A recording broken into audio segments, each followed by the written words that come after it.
Fan of the show? Never miss an episode by subscribing to us on Apple Podcasts, Spotify, or at our website, cinemapsychoshow.com. Be sure to like us on Facebook, Twitter, Instagram at Psycho Show. I love the movie Who's Harry Crumb? Mm-hmm. If you remember that one from the late 80s. I think it came out in 88 or 89. And John Candy in that is balls to the wall goofball. Like, he's a cartoon character. The man literally plays a private detective. If you've never seen this movie, it's a forgotten classic. It's definitely worth checking out. Tries to infiltrate a spa, and he dresses up as a Russian who has a bad beard, and the beard falls on a woman who's taking a mud, cleansing bath thing, and it falls right in her crotch. It's so ridiculous. But the difference is that is John Candy as a cartoon character. Whereas in this film, Del Griffith is more or less a restrained version of that. Oh, goody, goody, here it comes. Welcome to the Cinema Psycho Show. You are interested in the unknown, the mysterious, the unexplainable. That is why you are here. Oh, my God, don't stop now! With your hosts, Brian, John, and Elaine. Welcome to the Cinema Psycho Show, the madhouse for film freaks and film fans of all types. I'm your host, Brian Coddington, joined by my fellow co-hosts and filmmakers, John and Elaine Woolscroft. Happy Turkey Day, everybody. Happy Turkey Day. Okay, so just really quick, I know we said we were going to keep this episode short, but I just feel the need to talk about Thanksgiving food. I know John's preferences, but Brian, what is your favorite part of Thanksgiving meal? Oh, well, it's the stuffing. Yes! Oh, Stuffing. my Lord. We're on team stuffing together. John likes mashed potatoes more, I think. I'm going to have to disagree with you guys. You didn't get it right, Lane. My favorite part of the meal is beer. Well, beer pie. Not talking about beer. Beer cooked in the oven. No. Mashed beer. Not talking about I just gave you some beer today. So. Yeah. It's true. Beer on the cob. Something else to be thankful for. Sweet potato beer. Sweet potato beer. Jesus Christ. Well, that's just pumpkin beer. All pumpkin beer is just actually yam beer. If you look at it, it says yams, in the description of pumpkin beer. I feel cheated. Our universe is a lie. Well, you know what my favorite thing was? I think I mentioned this last year this time, that I discovered for the first time that anything that you buy that has pumpkin in it is not really pumpkin. Yeah, exactly. That's what I'm saying. It's a squash. Mm-hmm. It's butternut squash usually. What the hell? I know. It's lies. That's what I said. That's what I was talking about with the yam beer. Yeah, but it extends to everything. It's not just the beers. Conspiracy. I know. Illuminati confirmed. Illuminati confirmed. QAnon, motherfuckers. We are through the looking glass here, people. Everybody, I hope, if you are having gatherings, please do it responsibly, do it safely. Please. I feel like we've been saying that all goddamn year. At least for 6 months. Honestly, all I want this Thanksgiving is just to eat stuffing and gravy alone in a room. I want John there, I guess. I just hope that if you do have a large gathering, I hope everybody quarantined 2 weeks before they went. I don't know, but anyways, just be safe. And 2 weeks after, and hopefully. just please just wear a mask. Honestly. Doesn't take much. Wear a mask if you're around friends and family. Yeah. Keep those gatherings small, and only take them off to eat. Put them back on, and then just keep it brief. I know that sucks. Believe me. We were talking, prior to Turkey Day about how we were going to handle Thanksgiving, and it's rough. It is a rough conversation to have. Definitely. But you need to know everybody's expectations, I think, and as long as everybody's expectations and hopes align, I think that's really helpful. But I don't know, if y'all need me, I'm just going to be doing shots of gravy, which is my other favorite Thanksgiving food. I say the motherfucker that brings the cranberry sauce, tell them that you're social distancing this year and they can't come over. You don't like cranberry sauce? He's ridiculous. We actually make very good cranberry sauce. We have a secret recipe that we came up with together. It's very good. I don't know what he's talking about. Barely edible. Oh, it makes a really good cake filling. Cranberry sauce is good. It makes a really good cake. You have the cranberry sauce with some gravy mixes in with the stuffing. Oh man, it's good. It's a good time. It is a good time. Like cranberry juice, they usually say, like, if you go to their website, that they have to add so much sugar to hide, like, the horribly tart taste of cranberries. Some of us like being horribly tart. This year has made me very sour like cranberries. Speaking of being sour, let's talk about Planes, Trains, and Automobiles. You fucker, you brought it around yourself. Proud of you. Well, Brian, we were talking earlier today how I don't know what we're going to do in the future here because we've talked about, cheap slasher Thanksgiving movies. We've talked about Addams Family Values last year. Now we're talking about Planes, Trains, and Automobiles. Like, there's not a whole lot of Thanksgiving The movie movies. Dutch. Yeah. I'm telling you. I'm calling it right now. Next Thanksgiving, we are doing the Ed O'Neill, Ethan Embry classic Dutch. What? Thank you for giving Ethan Embry a little shout out there. Yeah. All I could think was Ed O'Neill. I like Ethan Embry a lot, actually. I think he's a good actor. Listen, I for one love the movie Dutch. It's a nostalgia boner for me. Ooh, a boner. Oh yeah, oh absolutely. Nostalgia. Like I remember being a kid watching it because it was always on HBO. Big shocker there. It's not TV. It's HBO. 80s kids, that HBO was like pretty much the babysitter.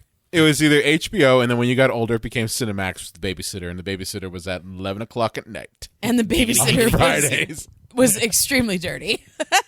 Oh, absolutely, but not too dirty. That's not the thing. Too dirty. Softcore not too dirty. dirty. For some reason, dirty. for some reason, the pelvis would always end up on the stomach. You never understood why. You're just like, oh, okay. Maybe that's where Tommy Wiseau learned his blocking for the room. That made it clear that there was absolutely no penetration. Maybe that's why he's plugging Lisa's belly button. Yeah, but yeah, Planes, Trains, and Automobiles. This is kind of the one go-to Thanksgiving movie because there really aren't. John, you kind of mentioned it. There really aren't a whole lot of Thanksgiving films. There's a lot of Christmas films, a lot of Halloween movies out there, but not really a whole lot. Aside from, I guess, like Hallmark Channel shit. Oh. Like, that might be the only one I could think of. I didn't think about that. But I feel like if they do a Thanksgiving movie, it just leads into being a Christmas movie at some point. Yeah. Or it starts at Thanksgiving and ends at Christmas. Yeah, exactly. It's a quote-unquote holiday movie. Yeah. Well, I mean, it's a movie. Brought to you by Folgers. It's a holiday where all you really do is eat.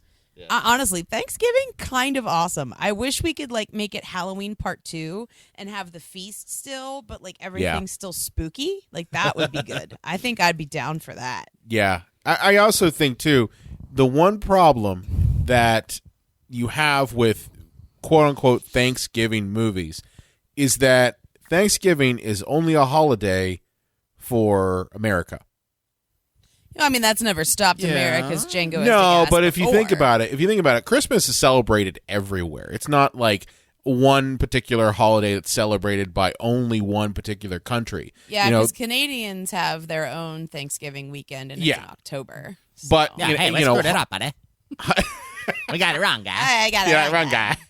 Wow, that was a little spooky how we all fell into. We're gonna have craft dinner and milk in bags, guy. Craft dinner for Thanksgiving, buddy. This guy here is so appalled by the milk in bags in Canada, and I'm just here to say it's really not that weird. It's milk just in bags. It's really not that Good weird. Good day, ma'am. I have your sack of milk. It's not that I hope weird. you clean your pitcher. It's really not that weird. I don't know why he's such a freak. It is kind of weird. It's kind of weird.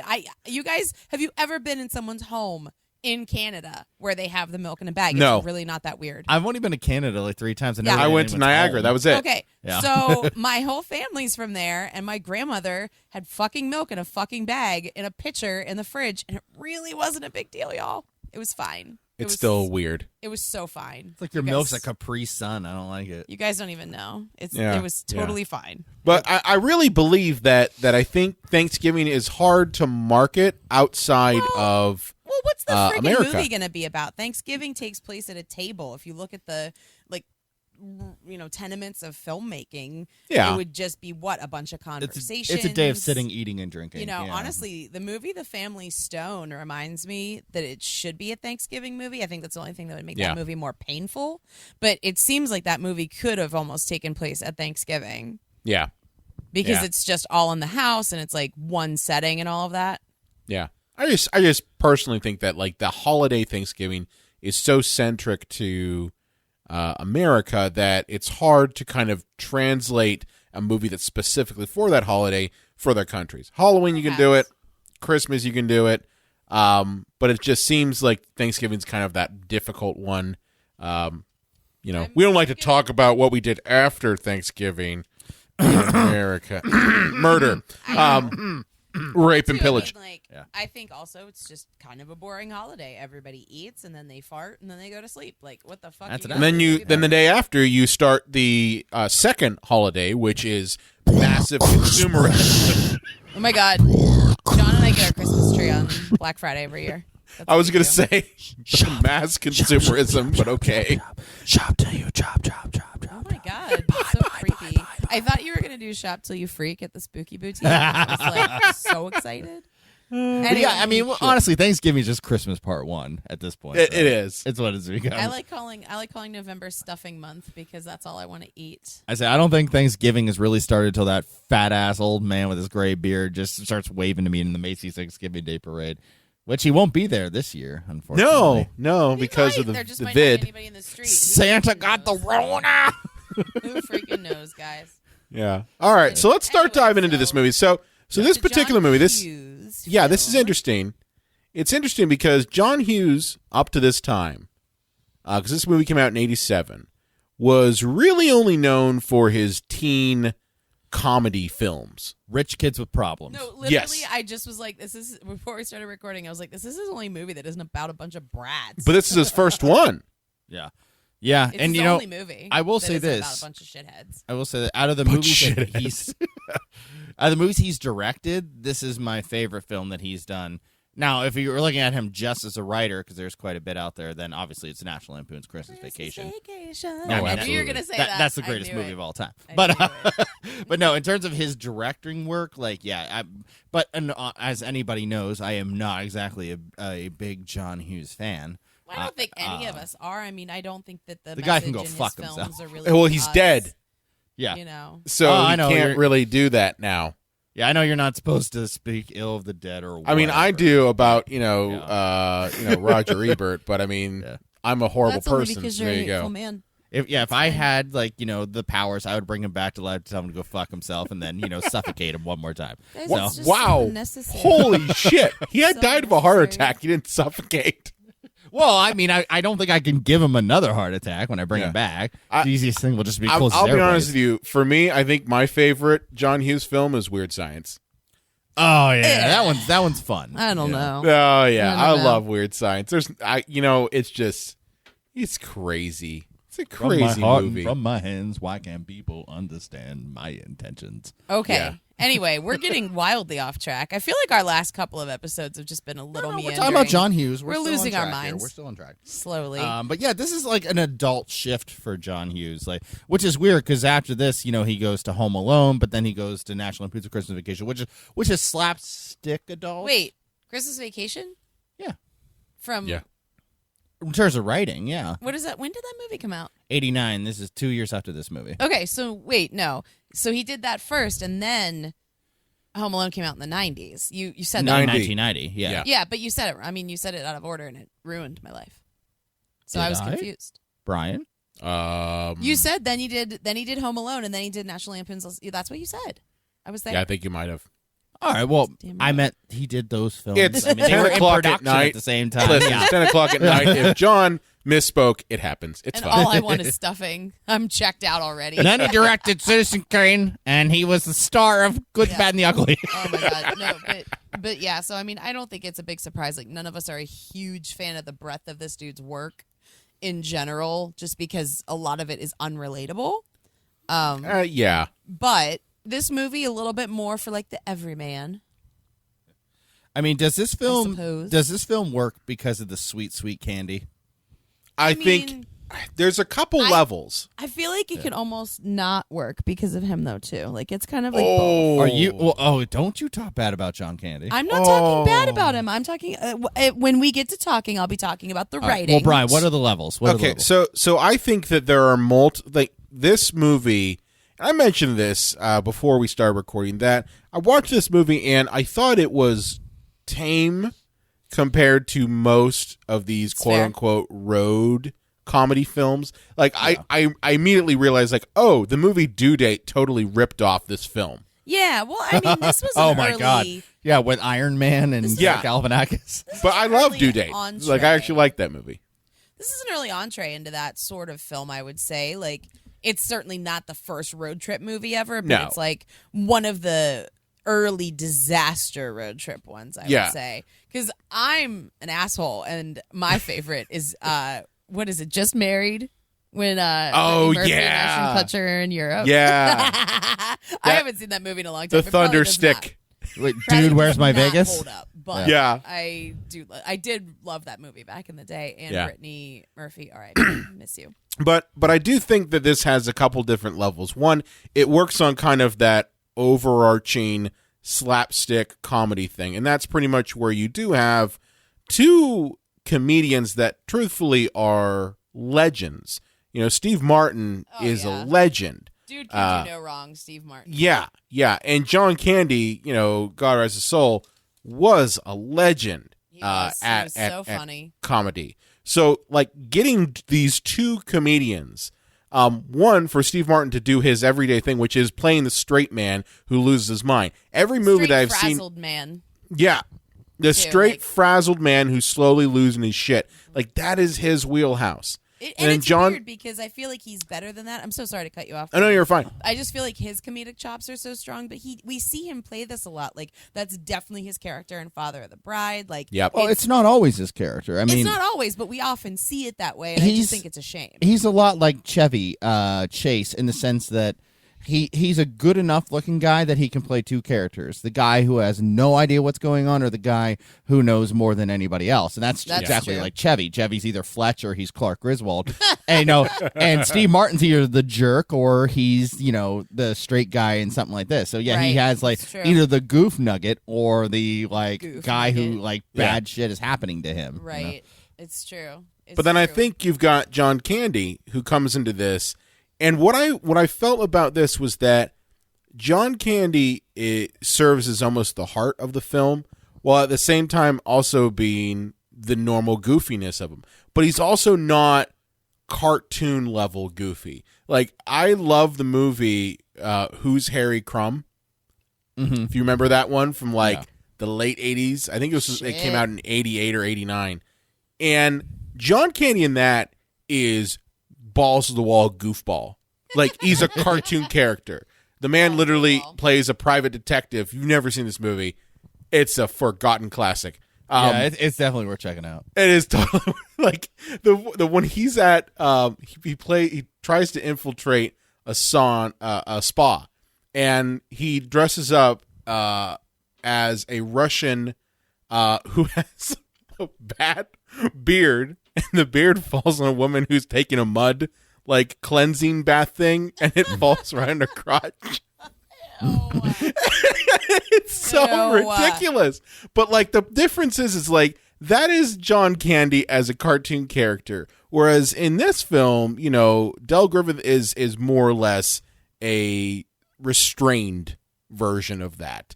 He's goofy in parts here and there, but it's lovable. It's there's no malice in it. There's enough for us to understand why Steve Martin is like on edge, but there's not so much that we don't like immediately hate Steve Martin for being such an asshole to him. No.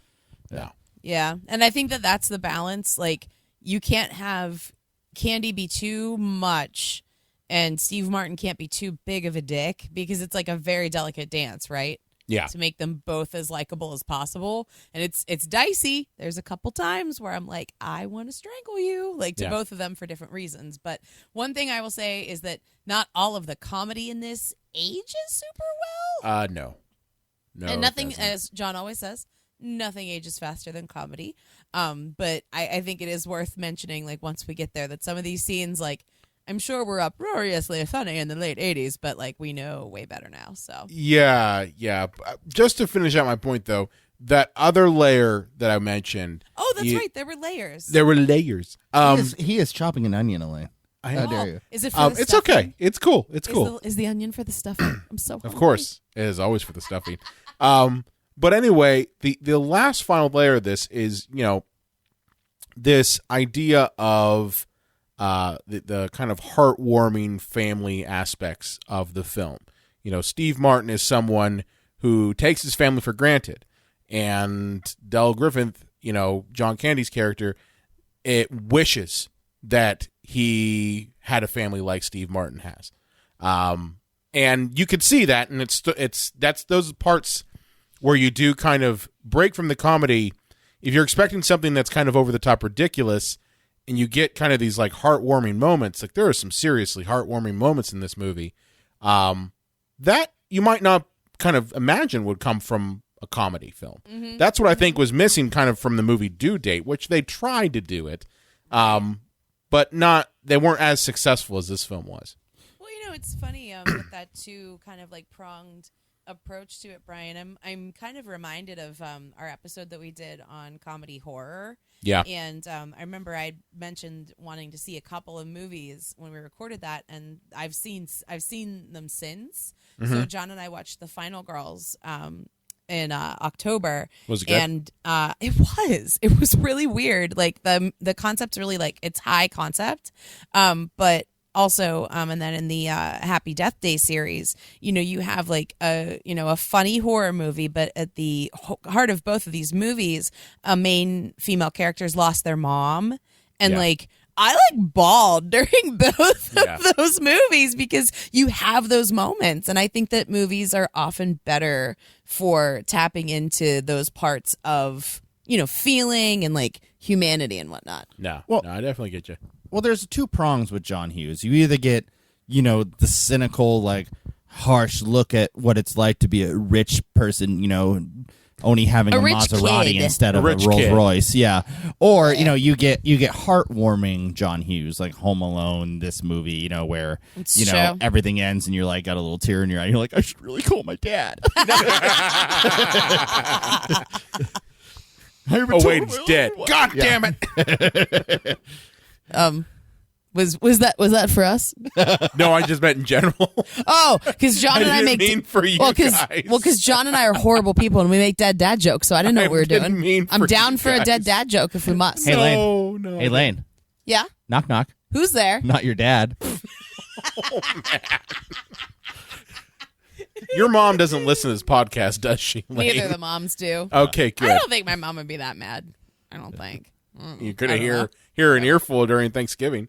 It's true. If my mom could pick this up on a transistor radio, she'd probably listen to it. Oh, my God. His mom would probably be like, I don't get podcasts on my phone. Like, that's what she would say. So what do you mean? You guys just talk for an hour? Yeah, no. About movies? We've explained so many times, but that's basically it. It's not, I don't mean I don't understand. His mom would be like, I can't receive podcasts. She wouldn't understand. It's a thing. My phone doesn't mute. It's fine. It's fine. But no, I mean, okay, so the central theme of this movie, I think what works so well with it is we can all relate to the road trip from hell, or your flight is canceled, or you can't get a rental car, or you're on a bus with the worst people imaginable, or the bus gets a flat and now you're trying to get reception so you can try to, if you have a cell phone, they didn't have those back then, but to even see if you can get a rental car where the nearest train is, it's just, something just turns into a complete catastrophe. Well, and not how to the level this movie does, but how funny to like experience this right now in the pandemic when like, I don't know, man, I could like do with some pretty inconvenient things right now. I miss everything. I miss roller coasters. I miss going to like a shitty club and dancing. I dare say I almost miss the airport at this point. Like, it's weird to think of these inconveniences where, there's such a like a highlight of that, of how, rough travel can be. But it's so funny in this year. You want to know what I miss? What do you miss? I miss going to the mall. Really? Yeah. Somebody else told me they missed the mall. Here's the reason why. It's interesting to me. And this gets us a little off topic. But, I mean, truthfully, going to the mall is a communal experience. You're going there to buy stuff. But at the same time, you're around people. And I personally, I've not gone to the mall at all since this whole stuff happened. Yeah, us either. Well, I don't think I've been to a mall this calendar year. Well, our nearest mall, Brian, is the same one, and that one was closed for a long time. But I truthfully, I miss going to the mall and just walk around the mall. That sounds ridiculous, but I maybe it's because the mall kind of represents normalcy. It's not ridiculous, because sometimes John and I would be like, on like a Sunday, be like, do you want to go to the mall and like get Auntie Anne's? When we just, you know what? When my wife and I just have Coraline, that's what we did.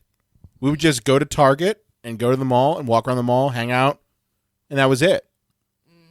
But we don't have that. Well, so I miss those sorts of things. It's hard to find Orange Julius outside of the mall. I get it. You can make it. I've done it. It's possible. Oh yeah. Oh, it's better at home. I just don't want so to. Much yeah. So, do we want to start diving into this movie here? Yeah, we can get into the nitty gritty. Yeah, John, let's get into the nitty-gritty. Lead us here. Yeah. So Neil Page, i.e., Mr. Martin, Mr. Steve Martin, is a big wig doing big business, big wiggy things. Well, he's actually. He's in the world of marketing, and he's marketing a new line of cosmetics and all that. And it's like right before the whole big business. It's it's like Tuesday or Wednesday. He needs to get back from New York to get home here to Chicago because it's John Hughes.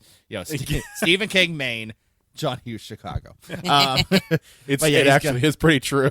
Yeah, he's got to get home to Chicago, and shenanigans arise. We'll just put it that way. And right away, he gets introduced to Del Wilkes, right? Is it Wilkes? I think it's Griffin, isn't it? Del Griffin? I'm thinking probably of a different thing. Yeah, but yeah, Del Griffin.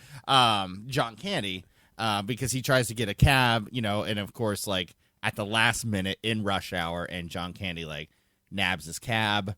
You skipped over a whole bunch of parts. He literally has to do a foot race with Kevin Bacon. Kevin Bacon gets the cab from him, and then some rich asshole tries to basically says you need to pay me like $50 to get the cab, and then Del takes the cab anyway. Well, I didn't know how specific you wanted to get into it. Well, I mean, come on. The Kevin Bacon foot run is hilarious. 7 years after Friday the 13th, the kid made it. Well, here's the funny thing about it. Is like by the time this movie came out, Kevin Bacon was somewhat established. Like, he wasn't just some B-lister. Yeah, Footloose had come out by now, right? Yeah. So he was a star. Yeah. Well, that's why I watched it when I was watching this, which I do have to preface this. I had never seen this movie until we reviewed it. Oh, cool. Okay. I hadn't seen it until pretty recently, Brian. I tried to watch it on Thanksgiving Eve. Yeah, John and I watched it 2 years ago, I think, and that was the first time I'd seen it, so I'm really not that far ahead of you. Yeah, so I had never seen this movie, but I'd always seen people talk about it. It's like, oh, well, it's a classic, you have to see it. But what I thought was like, holy fuck, it's Kevin Bacon. Right? He shows up in this, right? It's pretty great. What you doing there, Bacon? Huh? Yeah. Shaking bacon. But yeah. I'll see myself. Del fucking steals a cab from him. What I like to say to old Kevin when it comes to dealing with Nages, hey, get off his back, Bacon. Oh, man. Wow. But anyway. But of course, then, everything imaginable goes wrong. Steve Martin finally gets to the airport. He ends up sitting next to John Candy like son of a bitch. The flight ends up having to be switched to Kansas, the Wichita. That ends up getting canceled, and then they're trying to find other means of transportation. So everything that can go wrong does, and that's basically the premise of our film here is, can they get to where they need to go? And they're going to get to one situation after another where the shenanigans are going to ensue. And all the shenanigans. More shenanigans are going to ensue. Yeah. And, yeah. Do you want to dive into specific shenanigans? And I was going to say, if you're easily stressed out for this movie, like, maybe it's not the flick for you. It's not as bad as some stuff, like, that's just genuinely hard to watch. Like, John and I checked out the new Borat movie last month. Whew, there's a couple scenes in there where I was like, I want my mom. I have not seen it yet. I need to see it. Oh, it was so good. It was so good. But that, or like, I know I have some friends who like literally can't watch The Office. Like, they've tried a few episodes and they're like, nope, I can't. It's too awkward. I don't think this movie's that bad, but there's some things where it's just stressful and frustrating, and I feel like you don't get that catharsis of the film right away, and that's something I think that makes it like a little hard to watch. Well, I will say this about Steve Martin's character. I know that he's supposed to be a dick, so he can have his, his turnabout, his character arc. But the thing is, character arc. he's fucking awful in this movie. He And I know that's John I think was Candy stressful. is a handful in this movie. I know Dell is a handful, but man. he's a prick. There's one point in the movie where he leaves him out in the cold to die. It's true.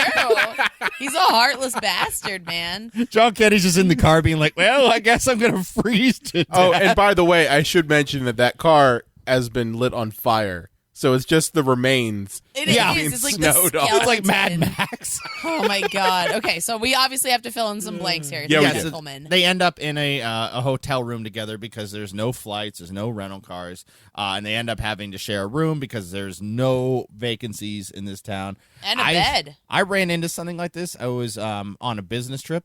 I was going to say, John, you've probably experienced some things like this. Oh, well, yeah. I feel like a lot of John's shenanigans are self-inflicted. Like, this guy does not like spending a lot on hotel rooms.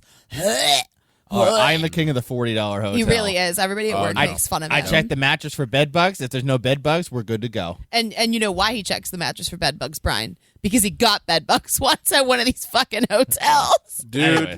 It doesn't cost much to just get a one. Don't go for one that's called a motel. That's right there off the bat. Don't aim for motel. Aim for a hotel. Okay? I'll tell you what, though. H means high class. If you find a nice designed or renovated Red Roof Inn, they're actually kind of nice these days. Or just do like, I don't know, what's the other thing? The bed and breakfast thing. Yeah. Oh, yeah. I mean, that's a lot of money, though, bro. Tell my story. Yes, please go ahead and tell your story. Sorry. No, and we were in this town doing business, and it happened to be that spring training was going on. I can't remember even what. Oh, you were in Florida. That's Yeah. right. I remember this But, shit. yeah, it was- I remember this shit. But some team was just there for the spring training, and every hotel was booked up to the point where the only ones that were available were like 1-star hotels for like 5 times more than they should even be charging. It was insane. It was like $300 for the these guy bag places. I was there with. We thought about just parking in Walmart's parking lot and just sleeping in the car, locking the doors. and just hoping that we didn't stink too bad in the morning. We ended up going to like the shittiest, weirdest looking. I mean, it's Florida, so it had the kind of like a beach theme, even though it was nowhere near the beach. and we went there and we're like, look, it's 1 a.m. You want $200 for this room. Could we give you $80 because you're not going to sell it otherwise? And the guy was like, 95. We're like, fuck you. Oh, fuck that. And we What ended a up having to pay dick. $95 for the world's worst hotel room because we didn't have a choice. It was that or sleep at Walmart. I would have slept at Which Walmart. wasn't even a thing back when this movie was made. Yeah. Would have fucking slept at Walmart.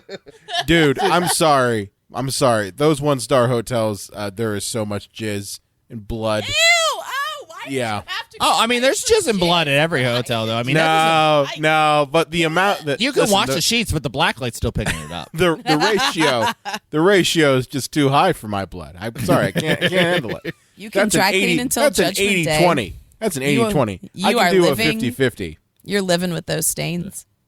You are. Someone's baby was made in that bed. Well, and they spend the night together at the hotel in Lane. I think this is where you have the problem. This where is John the scene. Candy's hand is up Steve Martin's butthole, I guess. The scene is like what most comes to mind of being dated because they don't want to share the bed because, gay. Their so penises stupid. might kiss. It's so stupid. Their penises might dock. Oh my god. But yeah, so that's look one that of the up. things I'm not crazy about with this Two movie. penises It's docking together. dock. Oh, do You not need Google foreskin. that. You need foreskin for it to not work. Google Oh, that. Google it. Yeah, Don't Google it. Air suction. That's all I'm saying. Yeah, okay. But yeah, so one of the things that we think is totally outdated. So Well, the thing is, they go ahead. they wake up and John Candy's hand is in between Steve Martin's butt cheeks, and he's like, "Hey, where's your other hand?" He's like, "It's between 2 pillows." He's like, "That's not 2 pillows." Like, Steve Martin doesn't feel something in his butt. I was gonna say, wouldn't Steve Martin feel a hand there? Like, you would think It seems like a strange place for is the for joke Dell's that hand he's to end like up, so too. heavy that he didn't notice, or I don't I know. don't know. But Well, the his other hand's thing up too. Steve's butt. But the other thing too is they jump out and they're like, "Oh yeah, gotta act like man shit." How You know, about just those again? Bears, huh? Yeah, they might go all the way this year. Might Yeah. go away. It's like that suddenly okay. gets rid of the gay. I guess. All right, whatever. Well, they're movie. manly men again. They're manly men. Yeah. But, and that obviously... Very dated. Yeah. 1987, I mean, love of God. I mean, we didn't even have the first Bush as president yet. You know? Yeah. So we're still in Reagan's America, kids. But Del and Neil, they take the bus. They get as far as St. Louis. Obviously, the bus is not fun. They go to rent a car. Or I should say, Steve Martin's character goes to rent a car, can't find one, and wouldn't you know it, guess who actually was able to find a car? Why? Ayo. Well, I do want to mention the rent-a-car thing, because the rent-a-car thing, I think, is one of the best sequences in the entire film. Like this and the actual the freeway thing, two best sequences in the whole film. So Steve Martin gets told that he has to he gets dropped off at the rent-a-car lot, and it's way off in the boondocks. And he finds that the car that he rented is not there. And so no one will pick him up. So he literally has to schlepp his way across the parking lot, across the highway. Scene, that's a life ruiner for me. I hate that scene. It stresses me out. But he's losing his shit. Like, that's the moment where everything fucking breaks for him. He's just done. And he gets back to the rent-a-car kiosk, and the person who's there is the same woman who was in she was in Ferris Bueller's Day Off. She was also in Mr. Rooney's office. Yeah, she's also plays the main villain in Elvira, Mistress of the Dark. She's that quintessential 80s Jersey woman. I guess that's kind of what I would call her. Dopey big-haired lady with a voice. Yeah. Yes, don't you know that person.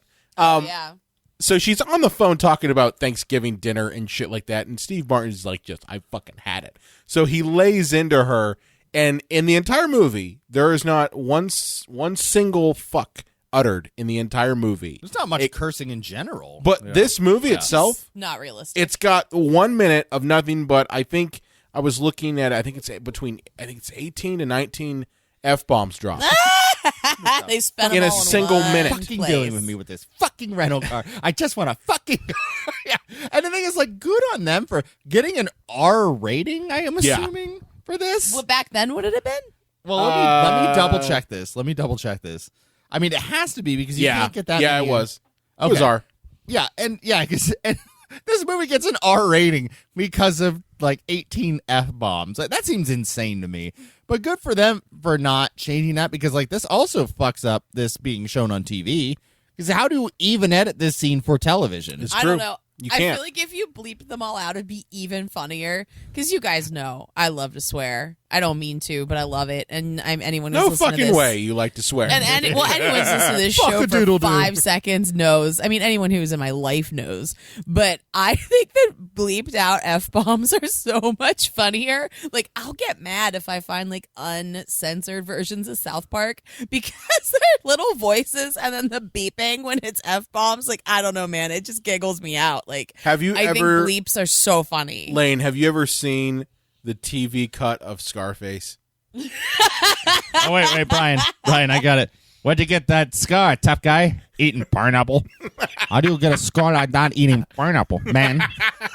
I mean, I don't think they bleep it in most circumstances. No, I'm just saying that, it'd be funny. With that one, it's better because they don't bleep it. That just what John did right there is what they do. They get some other voice actor who sounds like Al Pacino doing Scarface to redub those words over. What a shame. Well, there's also Yippee-ki-yay Mother Hubbard. Oh, yeah. I hate Mother Hubbard. Why Mother Hubbard? Don't. It's not even the same. The ha and fa don't even have the same mouth movement. Well, no, and ba and ka don't either. Yeah, because you use your lips for ba in a way you don't for ka.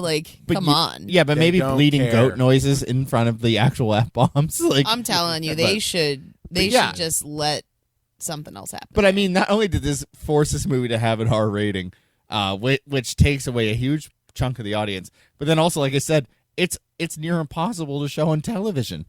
This whole scene almost has to just be cut out. It almost has to be your car's not here, and Steve Martin looks angry, and then it just cuts to him running into Dell. You know what I imagine they would just... I think what they would do is they would probably just say, I would love just like my damn car for your damn this. And then she said, well, unfortunately, you're screwed. Because they'll say screwed. They have no problem saying that. That's not so bad. But That's yeah, not I just so censored. That whole sequence there is hilarious. Like, again, I've never seen this movie up until literally for review it for the show, and I watched that and just like, oh my god, I've been in that situation. Not that bad. I don't think anyone's ever been that bad, but I've been in a situation where like you get the runaround from something and you have to go back there and you're just like, ugh. And one time John and I hit a deer in West Virginia. Nothing good happens in West Virginia. And it seemed terrible, but a lot of it was really lucky because the guy who picked us up, the tow truck driver, he had somebody on his payroll that just like did like odds and ends shit for him hourly. Yeah. And he must have felt so bad for us. He paid this employee the next day to drive us to the only one-way Hertz at this like shitty hole-in-the-wall airport. Yeah, like the planes weren't even landing; they were just kind of crashing, like gracefully. It was so tiny, and it was nuts because it was the only place we could get a one-way rental, and this woman was totally nice and not a psycho, and she drove us like the hour. We had to go further south again to get a car to take us north, and we had to backtrack and stuff. We literally left John's car for dead. It was so fucked up. Yeah, we were still like 4 hours out from home or whatever. Yeah, it was in West Virginia. And and we left his car in like some junkyard somewhere. We had to clean it out, whatever. From vacation. We had just gotten back from a week at the beach. So that car's still there? Shit in his car. I mean, in pieces. So Brian, this is during grad school, actually. Okay. This was in grad school. This is like 2011. And so we left his car for dead. We had no choice. We knew it was totaled, but like, it was funny because it was a lot of those stressful situations, but at the same time, like, I don't know, we just had this, like, MF and guardian angel because remember the tow truck driver when we got the insurance estimate in? He overestimated that car's value hard. He cut us a deal. Because I love you, bro, Joe, but that car was filthy. Like, there was no way that we were, like, getting any money for it. It was a Chevy Malibu. It was already 10 years old, had well over 100,000 miles. It was inflated. It probably needed just a shit ton of things at inspection. Anyways, in the front of it was totaled. Oh, my God. It looked like someone had crumpled a Kleenex, only it was, like, the metal of the hood. Like, we're lucky. I mean, like, we could have really gotten hurt, and we didn't have a scratch. But well, and it was great because the lady had just like her kid was in the back seat, but she had just gotten his like kindergarten school photos, and she pulls the photos out, and I'm in the passenger seat, and she shows. He's like, "Look at him! He looks like an idiot." I'm like, "What?" She was the greatest woman. He looks like a doofus. Why does he got that dumb face? Like, he ruined his school photos. And she's like, "Baby," she's like, "You look stupid in these." And we were like, what? And he's like, I don't know what you want, Mom. I want a Hi-C orange because we were going through McDonald's at the same time. And it was just like, and I was like, I don't know, maybe you shouldn't be mentioning. Like, what am I supposed to say? Yeah, your kid looks like a doofus. Yeah, your kid looks like a real dumbass. Like it was nice though because like it makes you grateful because everyone's been there when they've been in a shitty travel situation. Yeah. And I'll tell you what, I've never been so grateful for another human being in my life than that effing tow truck driver. He was so nice. So getting back to the movie. And the frustrations of travel. Steve Martin, does end up meeting Dell again, and this time he does have a car. And the idiot lets Dell drive. Yeah. Why the fuck would you do that? Because shenanigans are going to ensue. And Dell's a smoker. Like, hey, kids, I don't know if you know this, but there used to be lighters in cars. Yeah. Like that.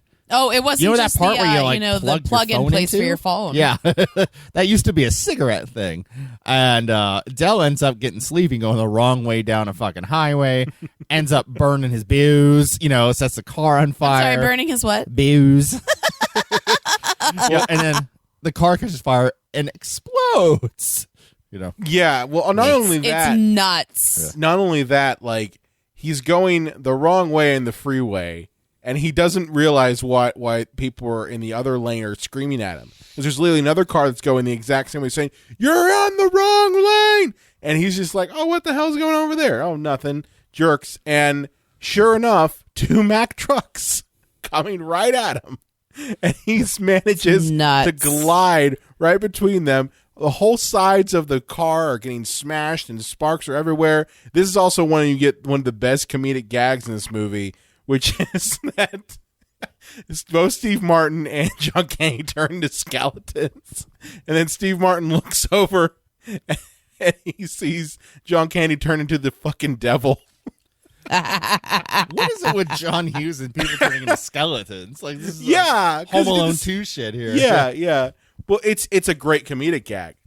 And honestly, there are a lot of these in this movie where there's some great comedic gags. Like the moment when Steve Martin realizes that Dell, the person who stole his taxi, is sitting across from him at the airport.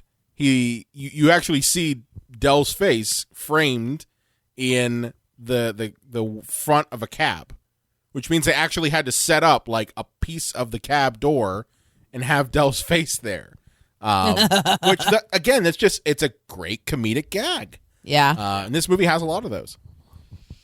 But yeah, absolutely. And then obviously the car explodes, so now they're stuck again. And this is where we had mentioned earlier where they have to get another hotel room and Steve Martin leaves him to die like a diseased dog. Well, it's like a weird lodge, too, which is a nice change of pace. Like, the room's very strange looking. Well, it's also on top of that, like, in the fire, all of Steve Martin's, like, credit cards and money and everything is burnt to a crisp. Oh, so, can you imagine? I can't nowadays. I mean, honestly, nowadays, as long as you have access to the internet, you probably be fine. Because you can always just like PayPal, with, like, Apple Pay and stuff. Yeah. But what's interesting is just like he's like, well, here I'll give you my watch, and you can use my watch as like collateral to get me the room. And then Dell tries doing. He's like, I have a Casio, and what is that going to give me? He's like, nothing. So that's how he ends up, freezing his ass off. Right. In the car. But long story short, it leads to a few more shenanigans. They end up getting pulled over with another rental car, and that gets impounded. And then they find, and of course, the John Hughes staple, they get a ride on the back of a truck. Oh, yeah, that's a thing. It's a John Hughes go-to, without fail. It's a classic.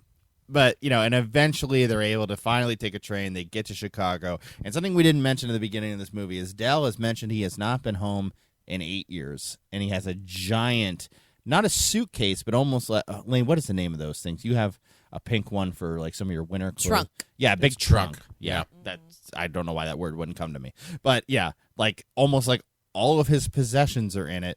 And I think that it would have been worse if this movie had just been these two guys learned to appreciate each other and they went their separate ways. Because Steve Martin goes to leave him at the train station, and he feels that something's not right. Right. Yeah. And he goes back, and, Dell's just sitting there and says, like, I got nowhere to go. He comes to the realization that, like, throughout the entire movie, you have these conversations between Dell and Steve Martin's character where, little clues are kind of dropped, He mentions, of course, he hasn't seen his family, or he says something to the effect of, love your wife and, also enjoy your work. But then at the same time, when they get off the plane, Steve Martin calls his family, and he's like, oh, well, you called your family, I called the hotel. So, like, those sorts of things where it's like, well, why would he call the hotel if he says love your wife and love your work, too?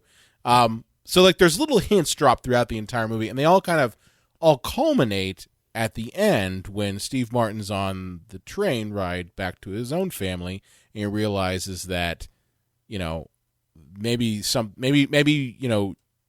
Dell is putting on the veneer of being the clown because he's hiding something really dark inside. Tears of a clown, yo. Yeah. That's a thing. Yeah, and we find out that his wife Marie died 8 years ago, and he's I was gutted at that point because like there's not a lot about this movie that's that's super heart-wrenching, but when that came about, because I knew something was wrong the whole time too, because I mean, hello, I've studied film, and I was like, yeah, they're putting this down for us to find. But when I found out that was the problem, I thought maybe he was like divorced and like trying to work it out or whatever. That's what I thought too. I thought maybe he his work. Well, I thought something to the effect of maybe he kind of was what Steve Martin currently is, a workaholic who doesn't appreciate his family, and he loses his family in that process. and kind of almost as like something to make Steve Martin understand, hey, you really need to put your family first above even your work shit, because look at me, I lost my family. And that kind of does end up being the main message, but it's not in the way that I would have thought that they would. She didn't have to be dead, man. No, she didn't have to be dead.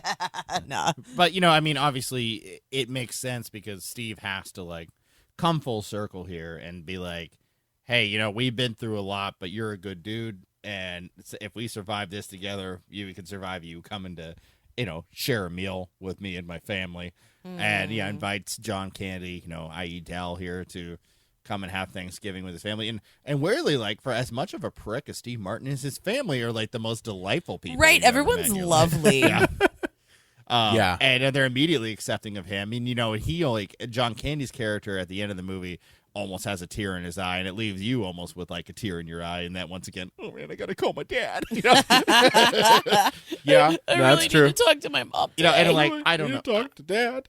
I'm not one for overly sappy endings. Like, I mean, if there's a movie that genuinely touches like a heartstring, like that's fine. But like sappiness sometimes gets to me. But man, this movie is sappy, but I don't mind it one bit. Like, I love it. It hits it right movie. Because I think it's such a stark contrast to like the stress of the situations, which are then also offset by the comedy. It's a lot of setting up tension and then relieving that tension. It's like tension and catharsis over and over again, but like through different emotions. Nah, definitely.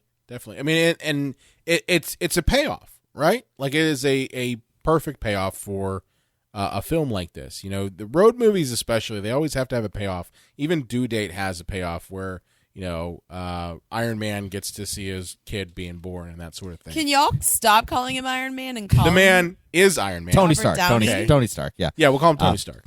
Aren't we so glad that he like lived?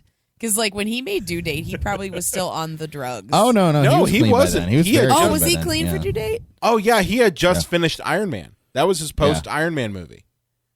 Like, he had done the first Iron Man film. Due Date's that new? Yeah. Oh. Yeah, Lane, I think he's been clean since the early 2000s. That's 2009. No, so. I knew that much. Yeah. I think I got the date of this movie real fucked up. That's my Yeah. problem. Remember, it had Zach Galifianakis in it, so it can't be, like, too old. I am not picturing the right movie. I am, like, off movie. In the woods, guys. Okay. I'm just gonna... But yeah, and I mean, I think that this movie speaks to, kind of the idea of Thanksgiving, of breaking bread with, like, kith and kin, friend and family, coming together, and there's a lot of cynicism that goes with Christmas. Some of it's due, some of it's not, about consumerism, yada yada.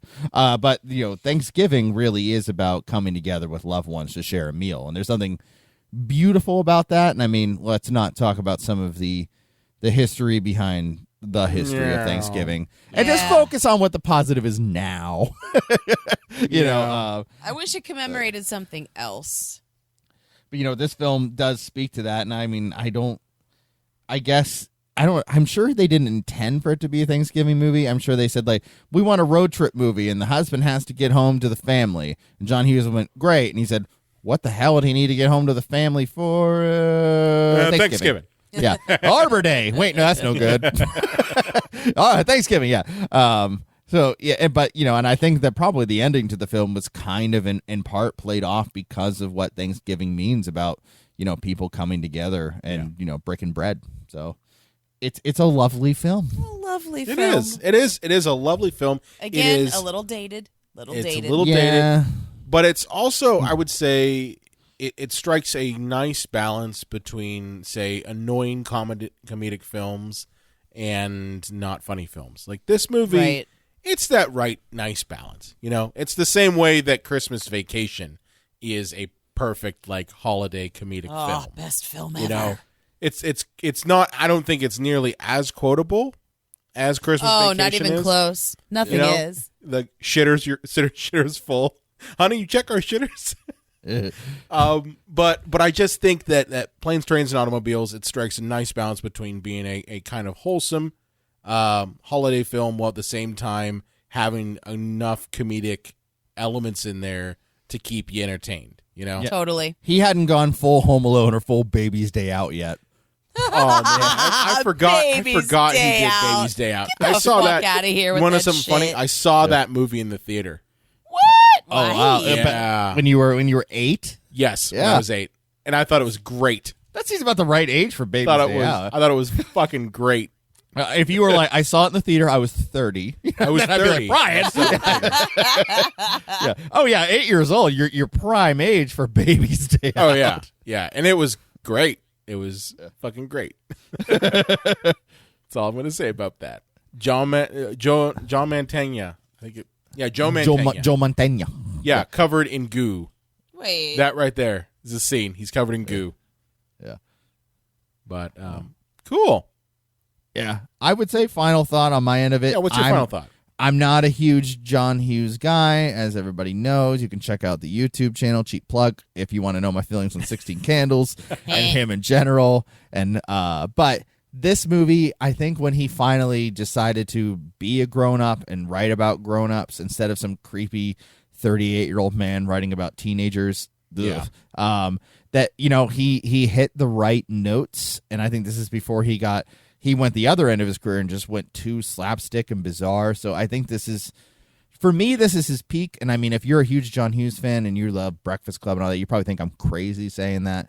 But I think that this is him at his mature level before he just absolutely stopped caring and just went into, you know, hitting people with fucking bricks off a building in Home Alone 2, you know, down the line. But he had matured to a certain degree. But yeah, I would say that this is the pinnacle of his work, and this is the one time as a writer and director that I thought that he really knocked it out of the park. Right. Good. Yeah, my final thoughts are honestly just that, you know, there are not a whole lot of really good Thanksgiving movies, let alone Thanksgiving comedies. And this one, you know, it hits all the marks. Yeah, some of the jokes are dated, but honestly, this movie came out in 87, so that's going to happen. But, you know, if you really want to get two comedians who are at their peak, in my opinion, like Steve Martin, this is right after, you know, his run in the 80s and late 70s. Jerk came out, I think, in the late 70s, correct? Yes, 78, I believe. Yeah, so this is, there. You know, right at Steve Martin's prime. This is right at John Candy's prime. You know, you get these two comedic icons in a movie together, and magic's going to happen. And it does. It absolutely does. And it's a bonus that it's not just a slapstick comedy. It's actually a wholesome comedy. You know, there's not lots of lessons to take out of the film. So, you know, that's Planes, Trains, and Automobiles, at least on my end, is that it's a perfect mix of comedy and, you know, wholesome family fun at the same time. Lane, take us home. Yeah, I would say my final thoughts on the film are also, we didn't really talk about this, but we do have two powerhouse comedians, but they also have really good chemistry, and we really didn't talk about that much, but, you know, there was a lot of really great give and take that you can see in the performances, and I think that if you had two big comedians who didn't work as well together, this movie would not have been as successful. Chevy. How dare you? Are you saying that Chevy it would be like that? That dude is not a fucking team player. I get what John's Chris saying. Columbus was originally set to direct Chris's Vacation from, you know, John Hughes gave the script to him. He's like, hey, you should do this one. This is the one I'm most proud of. And he, like, spent 3 weeks in pre-production with Chevy Chase, and he went back to John Hughes and went, I can't fucking work with this guy. Amazing. I mean, I know this is a great opportunity, but I have to walk away. And he said, all right, well, look, man, I just got this other script called Home Alone. You want to do that one instead? He goes, yeah. Is Chevy in that one? No? Okay, I'll do it. Sold. I mean, that's Hollywood. That's how movies get made, folks. Isn't it magical? It is. It really is. Cool. Well, guys, that was a fun episode, and I'm so thankful for the both of you. I am too. Very cool. But cool. So, John, where can they find you at on the Twitter? These motherfuckers can fucking find me at fucking the unfucking real J fucking Wolves. Motherfucker. So that was the Unreal J Wolves for anybody who isn't fluent in fuck. Lane? I can be found at LA_Croft, and it occurs to me that I'm not on Twitter a lot. Oopsies. Not anymore. Well, hey, I think that everybody, audience, please at Lane, so she has a reason to get back to you. Wouldn't but that be lovely? nice. Like nice ones. Be nice. Nice ones. Be nice. And you can find me at Brian Collington. I also run the Psycho Show page. Be sure to like us Easy on. for you to say. Yeah. Be sure to like us on Facebook, Instagram, and Twitter at Psycho Show. You can also find us on the Epicast Network, epicastnetwork.com. If you have a favorite movie or quest you want to throw our way, or you have some Thanksgiving stuffing recipes that you want to send to Lane and myself, you can contact us at thecinemapsychoshow.com. And be sure to subscribe to us on Apple Podcasts and iTunes, and we will see you next time. Hey, everybody. Happy Thanksgiving. I know this has been a hell of an awful year, but so please take extra time to appreciate your friends and family and the loved ones around you, and be safe. Have a great time. Take care of yourself. We love you. Epicast.